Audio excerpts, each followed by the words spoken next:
Ah, cios nih Nelan. Dengan uang ini, aku bisa beli apapun yang aku mau. Mau beli apa ya? Tunggu dulu. Ini bisa buat beli sepatu.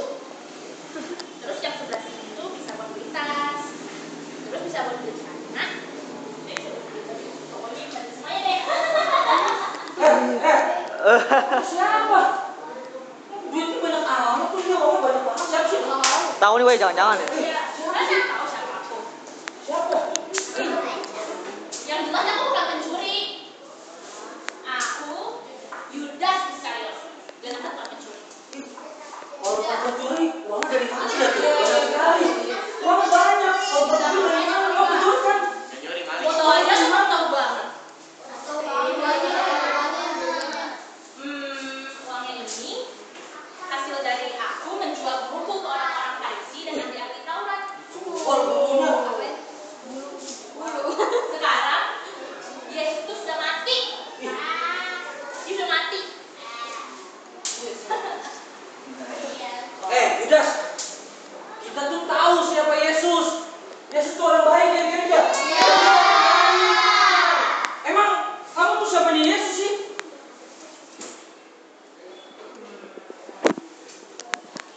Aku salah seorang dari muridnya, dari ke-12 muridnya. Oh, kamu muridnya Yesus? Hah? Kamu dari murid-muridnya Yesus itu? Dia jual gurunya adik-adik. Dia jual Tuhan Yesus. Tragis. Iris. Miris banget nih. Sendiri dijual. Tahu mau buat apa adik-adik? Buat uang. Jual Tuhan Yesus mau buat uang adik-adik. Tuhan Yesus itu baik, gak seharusnya dijual. Tahu gak Tuhan Yesus sudah buat apa? Tuhan Yesus sudah buat banyak sekali adik-adik. Kasih makan 5.000 orang. Dia sembuhin orang sakit. Orang buta bisa apa? Orang buta bisa melihat sama Tuhan Yesus. Orang yang jalannya begini bisa lompat-lompatan, lari-larian. Yang mati. Tapi muridnya lihat dijual, uangnya dijual, Tuhan Yesus dijual cuma buat uang.